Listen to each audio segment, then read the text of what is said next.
Hello. Today we're going to talk about the situation in America in the 1920s. You will be starting this off basically looking at the social, political, and the economic situation of the USA. And to start off, I thought I'd put the quote up that's on the bottom of the Statue of Liberty. Now, it's from a poem from Emma Lazarus, and I think it quite accurately depicts some of the feeling towards migrants that are moving their way into America at this time, and that America was seen as almost this melting pot where people would come in and be turned into true Americans during the 1920s. Now, to start off, we're going to look at a couple of different things. But basically, to begin with, we're going to see who the Americans really were. Well, in a nutshell, they are 106.5 million people, which compared to Britain had about 43.5 million people at the same time. Now, American society was diverse and multicultural. At its core were ancestors who were the original white English Protestant settlers, but over time they had been joined in America by Germans, Poles, Italians, Irish, Chinese, Russian Jews, and other immigrants who came in search of the American dream. The first 2 decades of the 20th century saw further waves of immigrants pursue this dream, though the reality was they experienced very different situations, namely poverty and exploitation. By adding their own cultural dimensions to the American scene, they created a society unlike any other in the world. And racial tensions were incredibly rife in America as well, despite the ending of slavery in 1865. The USA remained a divided and unequal society. African Americans, especially in the South, were very much second-class citizens due to this discrimination, segregation, and also intimidation. Native Americans had lost their lands and their original way of life and were now confined to live on the reservations. Going back to that first slide, America was often called the melting pot and had made America a very mixed society. By 1920, there were 103 different nationalities living there, and the motto on the Great Seal of the USA is basically translates from Latin to mean from the many, one. And that, I think, is a reflection of America at this time, this idea that it was a melting pot where immigrants lost their old identity and became Americans. In practice, however, each group of immigrants was treated with great suspicion by many of those who had already settled in America. They often got the worst jobs and the poorest pay as well. And there was a definite hierarchy within American society. Some of these groups included, as you can see on the slide, old immigrants. These were the first European settlers to come largely from the Northern and Western Europe, particularly from Britain. The descendants tend to hold the best jobs, have most money, and also wield most political power. They are sometimes called WASPs, which is an acronym standing for White Anglo-Saxon Protestants. Our next group is Native Americans. These had originally lived across the whole of the North American continent, but they'd been badly affected by successive waves of immigration. Between 1850 and 1890, they were gradually forced off their land and onto reservations. And after more conflict with white Americans, by 1917, they lived in these reservations across the USA. Some tried to continue their traditional lifestyles as best they could, whilst others were assimilated or forced into white society. African Americans in the 18th and 19th centuries were the original African individuals who had been sold into slavery or been captured and taken as slaves.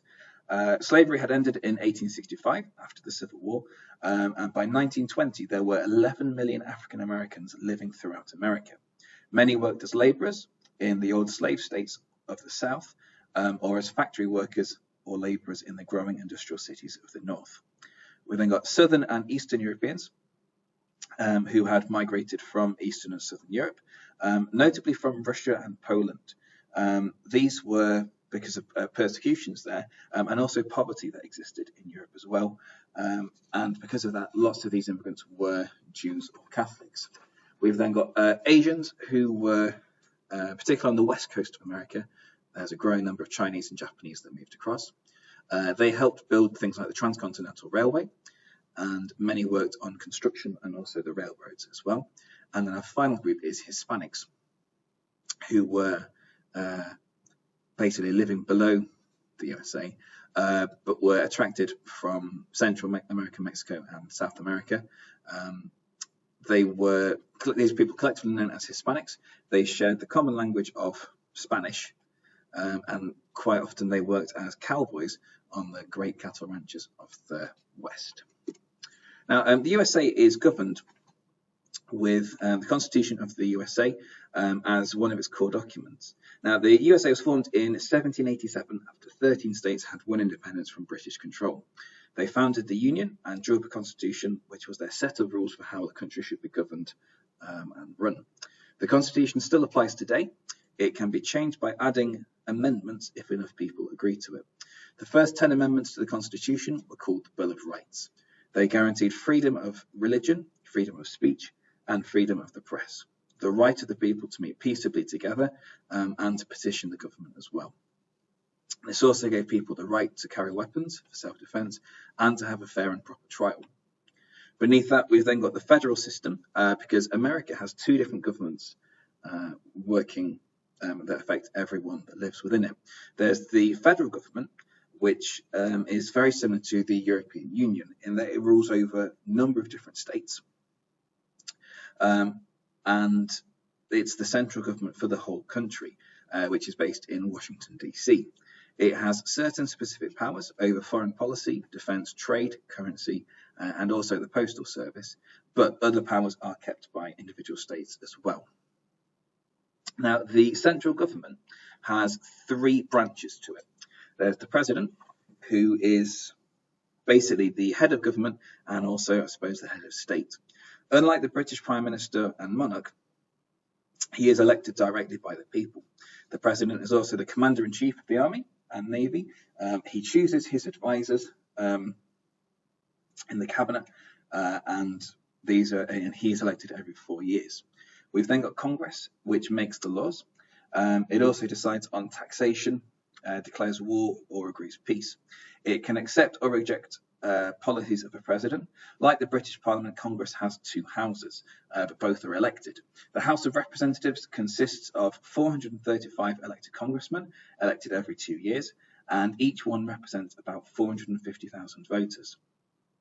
States with the most people have the most representatives. Then there are the Senate. 100 senators are elected for 6 years. 2 senators come from each state, big or small. 1/3 of the Senate is elected every 2 years. And then our final branch is the state government. Each state government is also made up of 3 branches. These are governor, state legislature, and state courts. State laws only apply to the state where these were passed. Federal laws apply to all states. Now, just for a comparison then, to talk about the different sizes of each of these places, that's a map of the state of Texas compared to, well, Europe.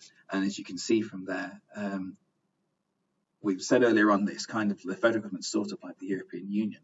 But if you imagine trying to run all of these different places, forcing people in France or forcing people in Poland to cooperate would be, well, basically that's the challenge that the federal government has got. It covers a huge area of land, and it's responsible to basically make sure all of these states agree. But if you think about all the conflicts that's happened inside Europe over this time, I think you can appreciate that each state has different priorities and different cultures, and it is a vast area to try and govern.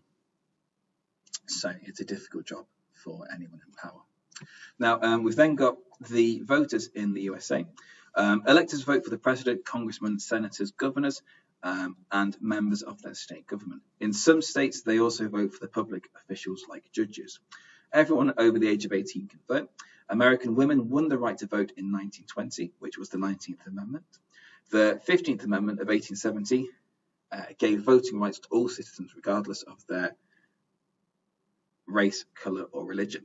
However, many states found a way around this. For example, Native Americans were not classed as citizens, and some states required a voter to be able to read, which was a way of getting rid of any African Americans that wanted to vote as well.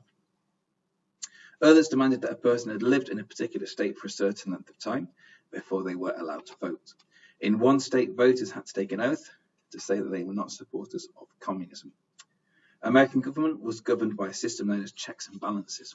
This was the belief that no one aspect, the President, Congress, or the Supreme Court, should be able to take more power than the other two groups.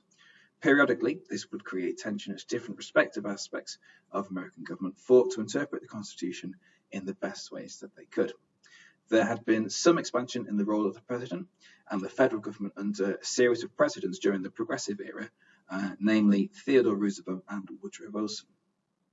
They'd mainly focused on areas like the regulation of business, finance, and social reform. But by the time we're going to come in 1920, this was very different. The role of both remained limited, as the mood in government was one of what we call laissez-faire, or leave well alone, where individual liberty was the main concern, and that there should be minimal government involvement as well. In her foreign policy and world affairs, the USA was now what we might call isolationist to basically any involvement. This was a slight change after the First World War, when Woodrow Wilson had tried to play a large role in the peace talks at the end of the war, and he'd also tried to set up something called the League of Nations. But the prevailing mood in the USA by 1920 was for less involvement in Europe and for a return to isolation. That is the end of this first video. Hope you enjoyed it.